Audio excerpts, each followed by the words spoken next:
Hello and welcome to another Star Sports video blog. Today we'll discuss the Aintree Festival, which is next week, and I'm joined making his debut on the vlogs by Liam Kirk. Liam is an odds compiler on horse racing, and his views should be useful in what is the next big meeting of the season. We're going to start with the Aintree Hurdle. Very competitive, not a big field, and obviously we're doing this quite early, so we can't be certain who's going to run. But Star Sports are 7-2 the field. And one of the joint favourites is Oscar Whiskey at 7-2. Thoughts on this, Liam? Yeah, last year's winner Oscar Whiskey heads the market despite his lacklustre effort at Cheltenham in the World Hurdle where he was pulled up. Clearly that wasn't his run-in. He was apparently lame the morning after, so he's probably best to forgive that effort. If you ignore that, he's a worthy favourite given he won this last year and these were his optimal conditions. He's a bit unfortunate to be in that sort of halfway house between 2 miles and 3 miles over hurdles. This is the only race really of the season that anyone really cares about, to be honest, over this trip. I imagine fences will be considered sooner rather than later for him, but in the meantime he should go very close if back to anything like the form that he showed last year, or even when he was narrowly beaten by Rev de Sivler in the Cleve. I think you're very respectful. For me, we want to be top price on this, on the day, during the race, every stage of doing the race. 7-2, top price now. It wouldn't have won at Cheltenham at any distance, wouldn't it? It wasn't. No, it was just totally out of form. Ran a shocking race. You could argue that Cheltenham's not his course, although he's won there before. But no, we want to take this on personally. The other 7-2 joint favourite is the new one, Young Progressive. Yeah, this is the one I like in this race. It's not very often you see these novices go for the all-aged Group 1s, obviously, whilst they're still in their novice season.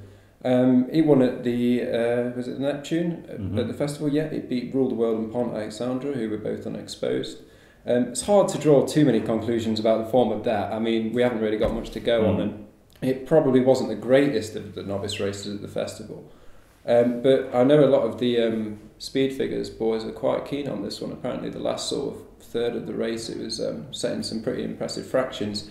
I don't really have a great strong opinion on a lot of these in this race, and I think just at 7-2 you're sort of coming at it from a different angle with the new one, and I think that he's definitely the most interesting field for me. Very sharp turn of foot apparently. Yeah, and, I think I'd be more interested in him over 2 than 3, but obviously 2.5 miles is fine for him. So they went very slow the Neptune, didn't they? I mean, Pont Alexandra set 3 mile chase fractions. Yeah, that probably skewed it a little bit in the sense that he was setting some quite hot fractions at the in the latter part of the race, but yeah, it's refreshing to see a novice being aimed at this race, and I sort of hope that it pays off for them. Yeah. What do you make of our other 7-2 co-favourite, Zarkandar? Zarkandar, I really liked him in the Champion Hurdle. I just thought he'd be soft ground, he'd stay up the hill very well, but he ran the sort of total opposite sort of races to what I thought he did. He was getting, he got out of pace, but then you thought turning in, he's definitely going to get in the 3, and he ended up weakening and came fourth, and given that I think they went a fair gallop in that race, he should have done a lot better. I mean, Paul Nichols said he'd do better at Aintree, and I mean, Paul Nichols was very bullish about everything. It's becoming disappointing now, I think, personally. I thought I was very disappointed at Cheltenham. Yeah, I think he's certainly got questions to answer. He's not for me at 7-2. Countrywide Flame, an excellent race in the Champion Hurdle, likely to turn up here, 5-1. Yeah, Countrywide Flame, he's another sort of Cheltenham specialist. I mean, obviously he's ran well at other tracks as well, but I prefer him to Zarkandar at the prices.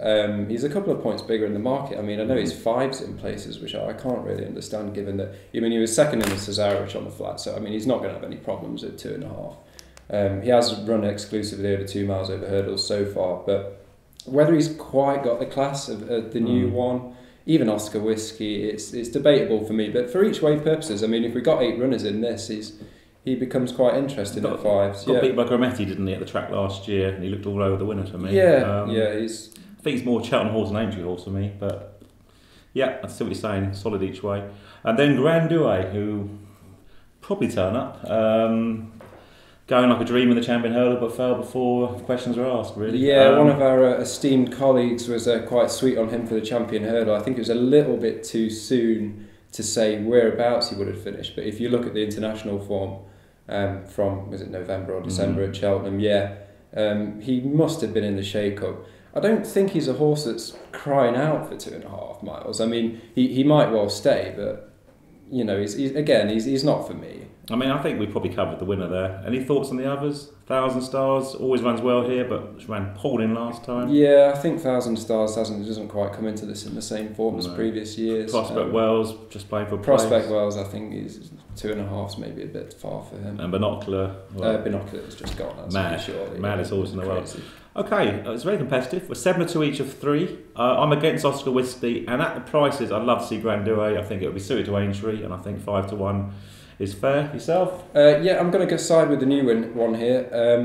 Again, I don't really have a very strong opinion on the race, but I think he's the most unexposed and the most likely to upset the solid ones in the race. Okay, for all your betting needs, get us on 08000 521 321. Visit our website starsportsbet.co.uk. Good luck wherever you're back. Thank you.